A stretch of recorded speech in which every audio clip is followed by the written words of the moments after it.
우리가 비록 어웨이크는 가지 않아도 이 자리가 뜨거운 어웨이크처럼 성령이 불이 임할 거라고 저는 믿습니다. 이 예배 자리를 통해서 온전히 하나님께 시선을 고정하시고 하나님만 바라보고 예배하시길 주님의 이름으로 축복드립니다. 작년에 아내가 차를 운전해 가다가 앞차선의 차량인 운전자가 아내의 차를 들이박은 적이 있습니다. 나중에 알고 보니까 상대방의 차량이 운전 중에 휴대폰을 보고 계시다가 사고를 낸 것이었더라고요. 제가 요즘도 길을 걷다 보면은요, 많은 사람들이 귀에는 이어폰을 꽂고 시선은 우리의 손 안에 있는 휴대폰에 고정한 채 걷습니다. 그러다가 자전거나 오토바이 물론이고 심지어는 달려오는 자동차와 부딪힐 뻔한 아찔한 순간들을 마주치곤 하죠. 이처럼 우리가 어디로 보고 살아가느냐가 정말 중요한 것 같습니다. 어디를 보는가, 두 글자로 시선이라고 말하죠. 그래서 우리가 시력이 좋다는 것은 일상생활에 있어서 참 도움되고 유익한 것 같습니다. 그러나 사람이 시력이 좋은 것도 참 중요하지만 시력보다 더 중요한 것이 바로 시선이라고 저는 생각합니다. 나의 지금 눈이 어디를 향하고 있는가? 사람이 시력이 나쁘면 그저 눈앞에 있는 것을 잘 못 볼 뿐이지만 이 시선을 잘못 두면 어디를 보고 내가 걸어가느냐에 따라서 인생 자체가 달라져 버릴 수 있기 때문입니다. 우리가 바라봐야 할 것을 바라보지 않고 또 바라보지 말아야 할 것을 바라보면 인생의 낭패를 만날 때가 반드시 생기죠. 성경의 역사를 살펴보다도 마찬가지예요. 아담과 하와가 이 불순종으로부터 시작되었던 영적인 실패들은 늘 이 시선의 실패로부터 시작되었음을 우리는 성경을 통해 알 수 있죠. 바라기는요, 여러분들의 시선이 늘 뭔가 어둡고 답답하고 절망적이고 죄 있는 곳을 늘 바라보는 것이 아니라 오직 우리의 소망 되시는 예수 그리스도만 바라보시기를 간절히 축복드립니다. 그래서 우리 옆 사람 앞에 이렇게 고백합시다. 예수님만 바라봅시다. 예수님만 바라보시길 간절히 바라요. 이러한 관점에서 오늘 우리가 읽은 이 본문이요, 우리가 시선을 어디에 두냐에 따라 영적인 실패냐 아니면 영적인 승리자가 달려있음을 분명히 우리에게 알려주고 있어요. 오늘 본문은 간음에 대한 부분, 즉 성적인 부분을 다루고 있습니다. 이는 십계명으로 따지자면 7번째 계명인 간음하지 말라라는 계명과 깊이 연결되어 있음을 우리는 발견할 수 있어요. 출애굽기 20장 14절 말씀을 보시면요, 간음하지 말라라는 계명을 7번째 규명으로 규정하시고 이에 대한 어떤 부연 설명도 하지 않으셨습니다. 그렇기 때문에 서기관과 바리새인들이 갖고 있던 생각은 이 간음이라는 것은 행위만 저지르지 않으면 되는구나 라고 생각했어요. 단적으로 말하면 이들은요, 이 행동만 안 하면 되고 사람들에게 걸리지만 않으면 된다라고 지극히 율법적이고 외식적인 생각만 가졌던 것이에요. 그러나 예수님의 생각은요, 좀 달랐다는 것이죠. 요한복음 8장 말씀을 보시면요, 간음하다가 잡힌 여인의 이야기가 나옵니다.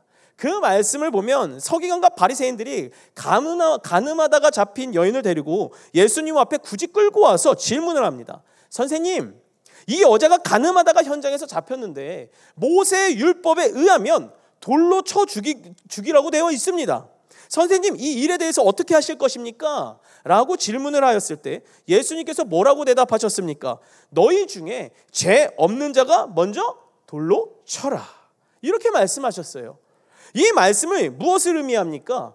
간음한 이 여인의 죄는 이미 모든 사람들 앞에 드러난 죄라는 거예요. 하지만 예수님께서는 그 죄를 지적하고 심판하려는 너희야말로 겉으로는 의로운 척하지만 숨겨진 죄가 가득한 죄인임을 폭로하고 계신 거예요. 너희들의 내면 속을 들여다봐라.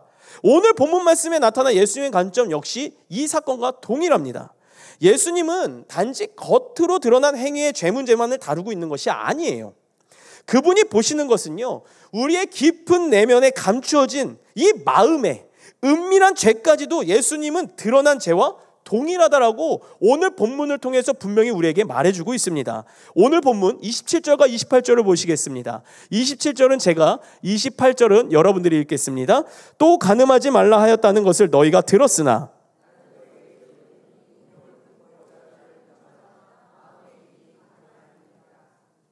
여러분, 오늘 이 본문을 보면서 우리가 오해하지 말아야 될 것이 있어요. 예수님께서는 여인을 보다가 순간적으로 일어나는 성적인 충동에 대해 죄라고 말씀하신 것이 아닙니다.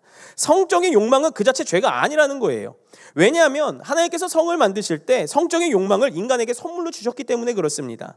다만 우리가 구분해야 될 것이 있습니다. 그게 무엇이냐면 성욕과 정욕이 다르다는 거예요. 이건 구분해야 돼요. 이 정욕이라는 단어요, 원래 사치 혹은 탕진이라는 뜻을 갖고 있어요. 자신을 위해서 상대의 육체의 감정을 허랑방탕하게 사용하는 것, 이것을 가리킨다는 말이죠.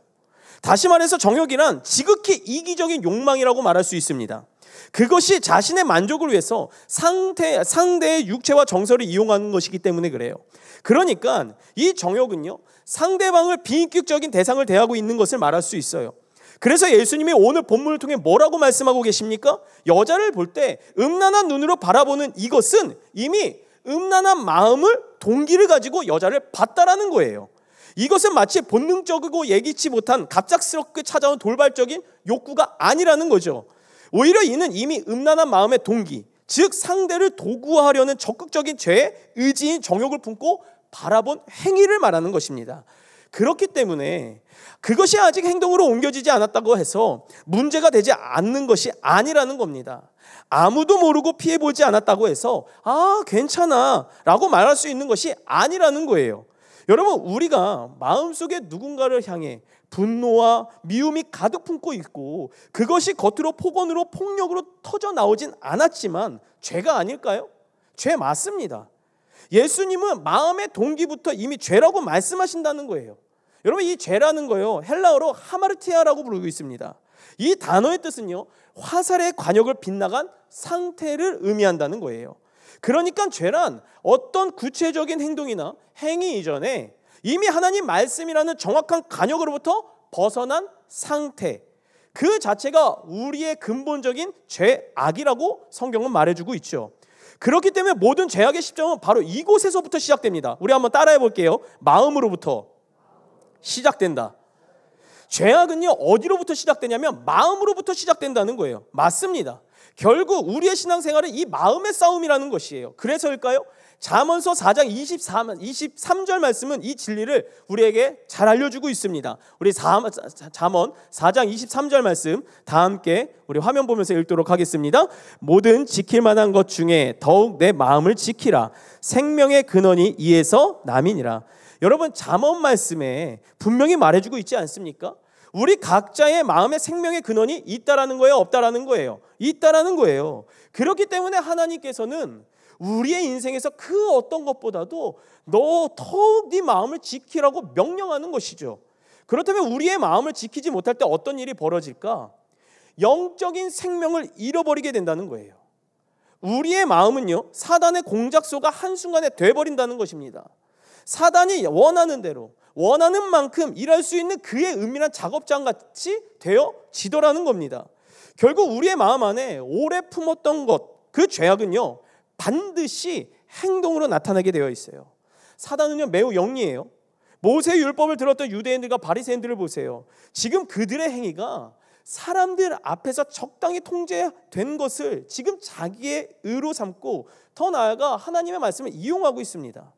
그렇게 외적으로 말씀으로 자기 행위를 포장하면서 아무도 보지 못하는 마음속 내면에서는 이미 온갖 죄의 형태를 다 지고 있었던 자들이에요. 지금 예수님께서는 그것을 정확하게 보신 것이죠. 마음에 품은 음욕 역시 이미 가늠한 것이다 라고 강력하게 말씀하고 계시다는 거예요. 중국의 극동지방에서만 나는 그 자라는 희귀종 모소대나무라는 게 있습니다. 이 모소대나무는요, 어찌나 더디든지 이 땅에 심어놓으면요 5년 동안 좀처럼 자라지 않는다라는 거예요. 5년 동안 저렇게밖에 안 자라요. 그런데 알고 보니 이 대나무는 5년 동안 위로 자라지 않는 대신 어디로 자라고 있냐면 땅 아래 깊고 단단하게 뿌리를 내리고 있다라는 거죠. 그러다가 5년째 되는 날에 놀라운 일이 벌어집니다. 모소대나무는요, 하루에 무려 30cm 넘게 폭발적으로 자라기 시작한다고 해요. 그렇게 단 6주 만에 15m 이상이 자라나는 순간 빽빽하고 울창한 대나무 숲을 만들어냅니다. 5년의 준비 기간을 거친 후부터는요, 그야말로 경이롭게 성장한다는 거예요. 사람의 눈으로 봤을 땐 6주 만에 이루어진 놀라운 일 같이 보여져도 이미 그 전에 4년 동안 땅속 수백 미터에 이르는 뿌리를 뻗치고 있었다는 거죠. 이런 모소대나무의 이야기는요, 우리의 신앙생활에 긍정적으로 적용할 수 있습니다. 무엇일까요? 우리 눈에 보이지 않는 이 인내의 시간을 통해 마침내 드러나는 하나님의 놀라운 역사에 대한 교훈을 담고 있어요. 하지만 동시에 이 원리는요, 반대로 부정적인 차원으로도 적용된다는 것 알고 계십니까? 겉으로는 잘 보이지 않아도요, 죄의 뿌리가 우리 마음속 깊이 숨겨져 단단하게 뿌리 내리고 있을 때 위험하다는 거예요. 그것은 어느 순간에 폭발하여 엄청난 죄의 결과를 가지고 오게 된다는 것이죠. 죄의 문제는 어느 날 갑자기 일어나는 일이 아닙니다. 분명히 일련의 오래된 과정이 존재한다는 거예요. 마치 깊이 뿌리 내린 이 죄의 욕망이 표면 위에 발현되기 시작할 때는 그 죄가 장성하는 속도나 파괴력은 이루 말할 수 없다라는 것이에요. 이 부분에 대해서 가장 대표적인 성경 인물이 한 명 있죠. 다윗이 누구를 범하였을 때? 밧세바를 범하였을 때의 사건입니다. 사무엘하 11장 1절 말씀, 우리 사무엘하 11장 1절 말씀을 화면 보고 다 같이 읽겠습니다. 시작. 그 해가 돌아와 왕들이 출전할 때가 되매 군대를 보내니 그들이 암몬 자손을 멸하고 라빠를 에워쌌고 다윗은 예루살렘에 그대로 있더라. 다윗이 지금 앞장서서 전쟁에 나가야 되는데 다윗이 지금 뭐 하고 있는 장면인지 아십니까? 부하들만 내보내 놓고요, 부하들만 전쟁터에 내보내고 다윗은 지금 예루살렘 왕국에 있는 상황입니다. 지금까지 늘 전투가 있을 때마다 선두에서 부하들을 지휘했던 자가 바로 누구였냐면요, 다윗이었어요. 근데 왜 그는 전쟁에 나가지 않고 왕궁에서 있었을까요? 이제는 그럴 필요가 없다라고 생각한 거예요. 왜냐하면 모든 것이 지금 다 잘 되고 있기 때문에. 그런데 여러분, 그때 가장 겸손하게 하나님의 은혜를 구해야 될 때 그는요, 왕궁에서 무엇을 했는지 아십니까? 사무엘하 11장 2절 말씀, 우리 2절 말씀도 함께 읽도록 하겠습니다. 저녁 때 다윗이 그의 침상에서 일어나 왕궁 옥상에 거닐다가 그곳에서 보니 한 여인이 목욕하는데 심히 아름다워 보이는지라. 낮잠을 잤어요. 뭐 했냐면 낮잠을 잤다고 얘기해요. 낮잠을 푹 자다가 저녁 때쯤 일어났습니다. 부하들은 한참 전쟁터에서 목숨을 걸고 싸우고 있는데 왕이란 작자는요, 낮잠을 자고 아무 일도 안 일어나는 것처럼 굉장히 평안해 보입니다. 이 모습은요, 현재 다윗의 영적인 상태와 심적인 상태를 보여주고 있는 대목이에요. 그는 이미 영적으로 나태해졌어요. 열정을 상실해버렸습니다. 잃어버렸어요. 영적인 긴장감도 1도 없었습니다. 그런데 그가 자다가 일어나서 노을이 지고 있을 때, 왕궁에서 도시를 보고 있을 때 그의 눈에 누가 들어왔냐면 예루살렘 도시보다 더 아름답게 보이는 한 여인이 목욕하고 있는 모습을 그의 눈에 딱 들어온 것입니다. 그리고 밑에 있는 하인을 지시하기 시작해요. 어떤 지시를 내는지 아세요? 그는 그 여인이 궁금해서 당장 누구인지 알아보라고 지시 내린 거예요. 그런데 그녀가 누구입니까? 이미 결혼한 유부녀이고 그의 남편이 누구냐 하니까 왕의 오른팔 같은 용맹한 무슨 장군이었어요? 우리야 장군이었어요. 순간 다윗은 움찔했을 겁니다. 왜냐하면 다윗은요, 자신의 부하들을 끔찍하게 사랑했던 사람이에요. 그런데 다윗이 여기서 멈춰야 하는데 넘어서면 안 될 선을 넘게 됩니다. 그는 이미 죄의 욕정과 욕망이 다윗의 마음을 뒤흔들어 버렸어요. 그렇다면 어디서부터 도대체 문제였을까? 어디서부터 다윗의 마음에 욕정과 욕망으로 가득 찼을까? 도대체 계기가 뭐였을까? 11장 2절 말씀을 다시 한번 보세요. 사무엘하 11장 2절 말씀을 다시 보시면요, 저녁 때에 다윗이 그의 침상에서 일어나 왕궁 옥상에서 거닐다가 그것에서 뭐 했다고 얘기합니까? 보았대요. 봤다는 거예요. 다윗은 이미 죄의 욕정과 욕망에 휩싸이게 된 이유는 밧세바를 보았던 전부터 시작됐다는 거예요. 그의 시선을 내준 겁니다. 그의 시선은 그의 욕정에 고정돼 버린 거예요. 여러분, 저를 한번 따라해 보겠습니다. 시선의 방향이 행동의 방향성을 결정한다. 시선의 방향이 무의 방향성을 결정한다고요? 행동의 방향성이요. 여러분, 다윗은요, 그가 주목하고 보는 것에 이끌렸고 계속해서 그걸 보았습니다. 그리고 그는 보는 것을 얻기 위한 일을 했어요. 그래서 성경은요, 우리에게 무엇을 바라보느냐가 얼마나 중요한지 계속적으로 말해주고 있어요. 히브리서 12장 2절 말씀을 보면 믿음의 주요 또 온전하게 하시는 이인 예수를 바라보자. 아멘이십니까? 우리의 시선이 예수님께 고정되어야 한다는 거예요. 왜 그렇습니까? 우리가 예수를 바라보면 그 시선이 남긴 거룩한 묵상의 열매를 얻게 되기 때문에 그렇다는 거예요. 주님을 바라볼 때 우리는 자연스럽게 예수님이라면 어떻게 하셨을까? 이 질문에 머문다는 거죠. 그리고 그 질문에 대한 답을 따라 우리 인생을 살아갈 뿐만 아니라 우리 안에서 예수 그리스도의 성품이 발견되어지기 시작하더라는 겁니다. 그렇기 때문에 사단의 첫 번째이자 가장 중요한 사역은요, 반드시 기억하세요. 우리의 시선을 빼앗는 것입니다. 여러분, 성경에서 그 첫 번째 사례를 찾아볼 수 있지 않습니까? 서두에도 말했지만 이 사단은 하와의 시선을 훔쳐버렸어요. 선악과 앞에서 그의 시선을 훔칩니다. 하나님께서 그들에게 주신 동산 모든 나무의 열매를 다 주었어요. 하지만 그들에게 딱 한 가지, 동산 중앙에 있는 선악과 열매만큼은 절대 먹지 말라고 강력하게 말씀해 주셨습니다. 그러나 뱀은요, 가장 먼저 하와의 시선을 장악해버립니다. 창세기 3장 5절 말씀, 우리 화면 보면서 우리 다시 한번 다 같이 한번 읽도록 하겠습니다. 시작. 너희가 그것을 먹는 날에는 너희 눈이 밝아져 하나님과 같이 되어 선악을 알 줄 하나님이 아심이니라. 뱀이 유혹하잖아요. 너희가 그것을 먹는 날에 너희 눈이 어떻게 된다고 분명히 말하고 있어요? 밝아져. 밝아진다. 이 밝아진다는 원어적 의미를 보면 깜짝 놀라요. 소경처럼 보지 못하였던 눈이 띄어진 것을 이야기합니다. 놀랍지 않습니까? 즉 뱀이 하와의 시선을 완전히 장악해버렸어요. 그러더니 이제껏 봤던 선악과를 바라보는 시선이 달라졌을까요? 달라지기 시작합니다. 창세기 3장 6절 말씀, 우리 6절 말씀도 함께 읽도록 하겠습니다. 창세기 3장 6절 시작. 여자가 그 나무를 본즉 먹음직도 하고 보암직도 하고 지혜롭게 할 만큼 탄스럽기도 한 나무인지라. 여자가 그 열매를 따먹고 자기와 함께 있는 남편에게도 주매 그도 먹은지라. 여자가 그 나무를 뭐 했다고 성경은 말하고 있어요? 봤다라고 얘기했죠. 특별히 본문에서 보암직도 하다, 이것을 원어로 보면 눈에 즐거웠다, 탐하다, 사모하다라는 뜻을 가지고 있어요. 이것은 하와가 선악과를 단순한 나무로 본 것이 아니라 이미 탐욕으로 가득 찬 눈으로 바라보았음을 명확하게 우리에게 알려주고 있는 대목이에요.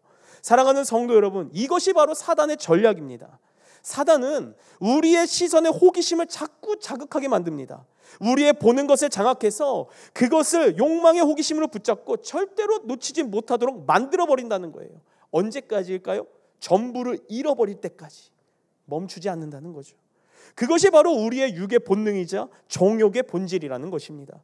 그래서 예수님께서는요, 오늘 본문의 28절 말씀에 음욕을 품고 여자를 보는 자마다 마음에 이미 간음하였다라고 말하는 것이에요.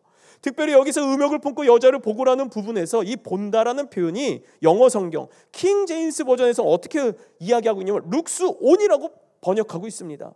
그러니까 한 번 보고 지나치는 그런 사람이 아니라는 거예요. 보고 또 보고 또 보고 또 보고. 그러니까 시선이 그 자리에 계속 머물고 있는 거예요.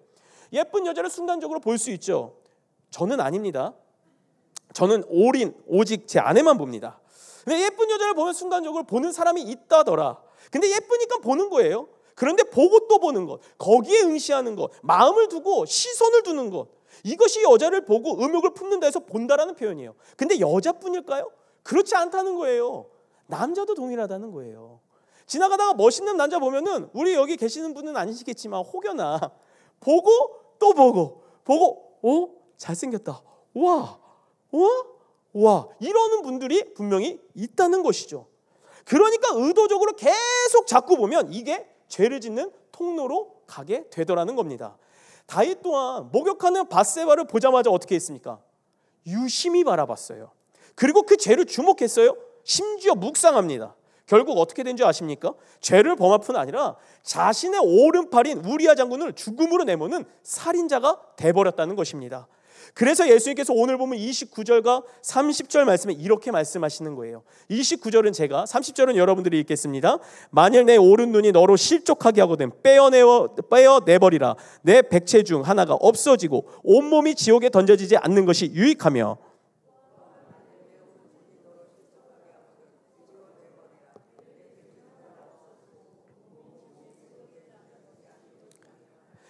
예수님은 이 죄에 대해 행동하는 것이 굉장히 단호하게 말씀하세요. 이 죄에 대해서. 눈을 뭐하라고 얘기합니까? 빼어내버리라. 팔을 잘라버리라. 얼마나 격하고 과격한 표현입니까? 실제로 이 말씀을 문자 그대로 해석했던 사람들의 이야기가 있어요. 3세기경 유명한 신학자였던 오리겐이 이 말씀을 지키기 위해서 뭘 했는지 아세요? 거세를 했습니다. 또 어떤 사람은요, 이 말씀을 듣고 도박에 너무 심하게 빠진 자신을 바라보면서 도박을 끊어내고자 자기 손을 잘랐다는 비극적인 이야기도 있습니다. 하지만 이 말씀의 참뜻은요, 네 눈을 빼버리라, 손을 잘라버리라는 이런 과격한 내용이 아니라는 거예요. 영국의 신학자 마틴 로이드 존스 목사님이 이것에 대해서 이렇게 질문했습니다. 들어보세요. 만약 당신이 범죄에서 오른쪽 눈을 빼버렸다면 왼쪽 눈이 또 범죄할 때 왼쪽 눈도 빼버리겠습니까? 오른쪽 손을 잘랐는데 왼손으로 또 범죄한다면 왼손도 자르시겠습니까? 이렇게 질문했다는 거예요. 여러분, 육체를 아무리 잘라내도 소용이 없습니다. 아무 소용이 없어요. 중요한 것은요, 우리의 시선과 마음이 바뀌어야 된다는 거예요. 문제는 이 마음을 우리가 스스로 제어하기가 참 힘들다는 점이죠. 아무리 굳은 다짐을 가지고 행동한다 할지라도 순간적으로 틈을 주는 순간 어떻게 되는지 아세요? 여지없이 무너지는 게 우리 아닙니까? 우리 모두 다 그렇지 않습니까? 회개하고 돌이켰는데 또 무너지고 또 무너지고 또 무너지는 게 우리라는 거예요. 그래서요, 우리에게 가장 필요한 것이 무엇인가 보니까요, 우리의 시선을 어디에 두고 살아가느냐가 정말 중요하다는 것이에요. 시선을 놓쳐 파멸했던 다윗과 달리요, 요셉을 생각해 보실까요? 보디발의 아내는 준수에게 생겼던 요셉에 대해 음욕 때문에 여러 번 기회가 있을 때마다요, 집요하게 요셉에게 잠자리를 함께 하자고 유혹합니다. 결정적으로 집안에 아무도 없을 때 어떻게 합니까? 보디발의 아내가 노골적으로 요셉을 유혹하죠. 그때 요셉의 태도가 어땠는지 아세요? 창세기 39장 12절 말씀에 나와 있습니다. 우리 다 같이 함께 읽도록 하겠습니다. 그 여인이 그의 옷을 잡고 이르되 나와 동침하자. 그러나 요셉이 자기의 옷을 그 여인의 손에 버려두고 밖으로 나가매. 요셉이 어떻게 행동했습니까? 요셉은 그 자리를요, 떠났어요. 도망가 버렸습니다. 왜 그랬을까? 창세기를 쭉 찾아봤는데 창세기 39장 9절 말씀을 보면 내가 어찌 이 큰 악을 행하여 하나님께 죄를 지으리까? 라고 요셉이 고백한 것이에요. 요셉의 시선은요, 늘 어디에 가 있었냐면요, 우리 다 같이 한번 따라할까요? 하나님께 고정되어 있었다. 요셉의 시선은 늘 하나님께 고정되어 있었어요.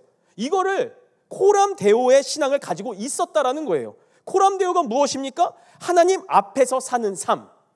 아멘이십니까? 하나님의 시선이라는 거예요. 하나님의 임재의식 앞에서 자기의 일상을 꾸벅꾸벅 살아갔다는 거예요.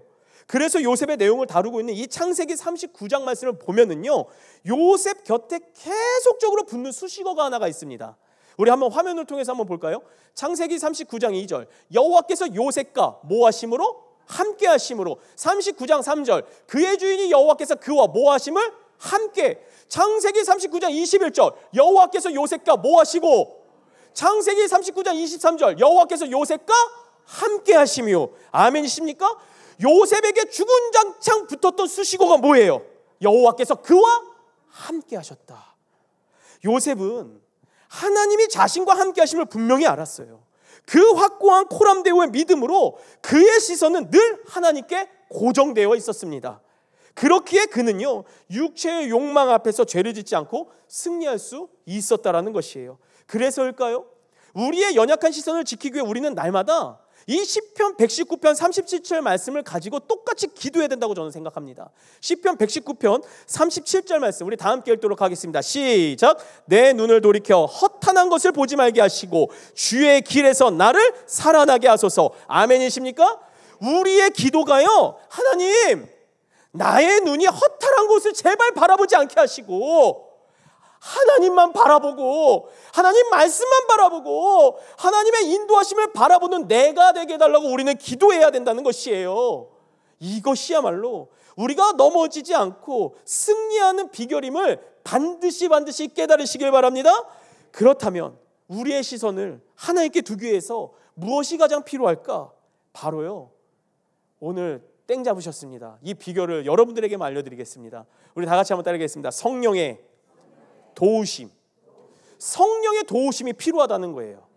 하나님께 시선을 고정하려면 누구의 도우심이 필요하다고요? 성령의 도우심이요. 성령님께서 함께하지 않으시면요, 아무리 죄에 대해 회개하고 돌아서도요, 우리는 죄의 문제에 또 넘어지고 무너질 수밖에 없는 연약한 인간임을 기억하시길 바라요. 그래서 예수님께서 오늘 본문에서 눈을 빼어버려라, 손을 잘라버리라는 것은 육체의 행동을 말하는 것이 아니라 성령의 강력한 힘으로 결단하며 살아가라는 것을 뜻한다는 것이에요. 그러니까 말씀은 성령의 힘으로 죄와 결별하고 살아가라는 것을 의미하고 있죠. 우리가 영적인 싸움에 대해서 이 사도 바울은요, 로마서 7장 22절과 23절에 이렇게 고백합니다. 제가 읽어드리겠습니다. 내 속사람으로는 하나님의 법을 즐거워하되 내 지체 속에서 한 다른 법이 내 마음의 법과 싸워 내 지체 속에 있는 죄의 법으로 나를 사로잡는 것을 보는도다. 성령의 은혜로 새롭게 태어난 우리 안에는 하나님의 법, 이 하나님의 법을 즐거워하는 속사람이 분명히 있다라는 거예요. 사도 바울도 그렇게 고백하잖아요. 하나님의 법을 즐거워했다. 그러나 동시에요, 악한 죄의 본성, 다시 말해서 또 다른 내가 우리 안에 공존하고 있다는 거예요. 이 두 법이 날마다 싸우는데 성령이 늘 이겨야 함에도 불구하고 내 안에 악한 본성이 더 커져 성령을 도리어 이겨버리고요, 나를 죄인으로 사로잡는 경우가 많다는 것입니다. 왜 그렇습니까? 우리가 성령의 힘에 양식을 공급하는 것이 아니라 여전히 이 악한 본성에 자꾸 먹이를 주고 있기 때문에 그렇습니다. 그래서 사도 바울이 로마서 7장 24절에 이렇게 절규하면서 고백해요. 오라, 나는 곤고한 사람이로다. 이 사망의 몸에서 누가 나를 건져내랴. 그러니까 날마다 성령의 법이 아닌 육체의 소용, 죄에 붙들려 사는 것이 바로 나라고 한탄하면서 말하는 거예요, 사도 바울이. 그런데 이러한 고뇌 끝에 사도 바울이 뒤늦게 무엇을 깨달은지 아십니까? 갈라디아서 5장 16절과 17절 말씀. 저는 이 말씀을 참 사모합니다. 우리 이 두 구절 함께 읽도록 하겠습니다. 시작. 내가 이르노니 너희는 성령을 따라 행하라. 육체의 소욕은 성령을 거스르고 성령은 육체를 거스리나니 이 둘이 서로 대적함으로 너희가 원하는 것을 하지 못하게 하려 함이니라. 너희는 무엇을 따라 행하라고 이야기하고 있습니까? 성령을 따라 행하라. 그리하면 육체의 욕심을 이루지 못한다는 거예요. 다만 육체의 소욕은 성령을 거스리지만 성령은 육체를 거스르게 만들어 준다는 것이죠. 16절에요, 성령을 따라 행하라는 것을 영어 성경으로 뭐라고 번역되어 있냐면요, Walk by the Holy Spirit. 무슨 뜻이냐? 성령님과 함께 걸으라고 표현하고 있습니다. 성령님과 같이 걷고 성령님과 함께 일하고 성령님과 매 순간순간을 살아가는 것, 한마디로 말하면요, 다 같이 한번 따라했으면 좋겠습니다. 성령님과 동행하는 것. 성령님과 동행하는 삶을 살라고 얘기하는 거예요. 어떠한 유혹 속에도, 어떠한 상황 속에서도 제발 부탁이지만 성령을 놓치지 말고 동행하며 제발 살아가라 라고 사도 바울이 얘기하고 있는 것이죠. 우리가 이것을 깊이 인식하고 살아갈 때 우리는 더 이상 육체의 정욕, 소욕대로 살지 않고요, 도리어 성령을 따라 행하며 죄를 이기며 살아갈 수 있음을 반드시 믿으시길 바랍니다. 그렇기 때문에 여러분, 성령님과 함께 살아가기 위해 몸부림치시길 바래요. 제발 성령님이 나와 함께 하심을 의식할 뿐 아니라 성령님과 동행하는 은혜를 여러분들의 삶 속에서 누리시기를 주님의 이름으로 축복드립니다.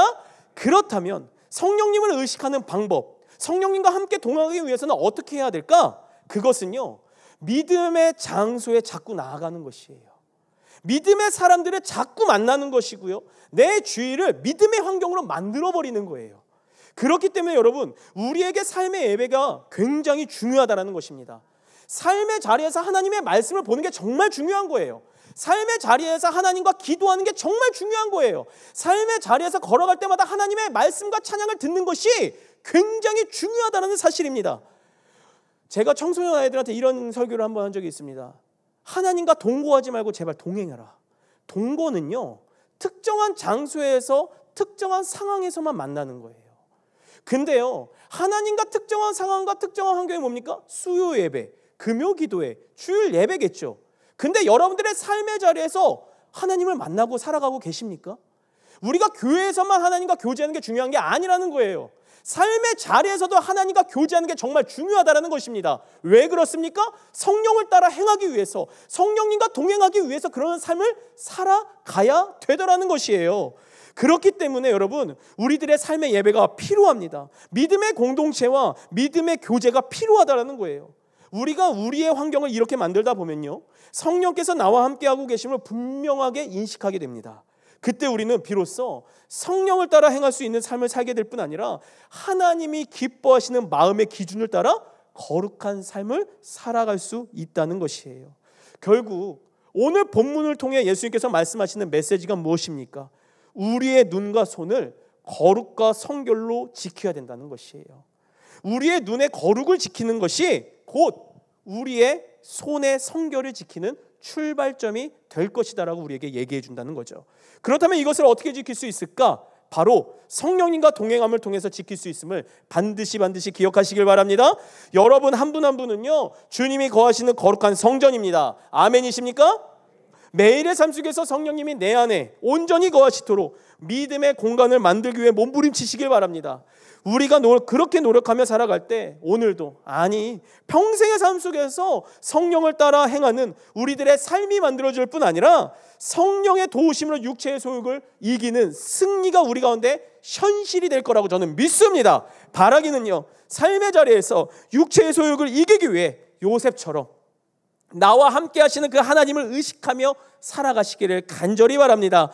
그리하여 육체의 소욕을 따라가는 살아가는 자가 아니라 성령을 따라 살아가는 자로 여러분들이 거하는 자리가 거룩한 자리, 성결이 있는 복된 자리로 변화되시기를 주님의 이름으로 축복드립니다.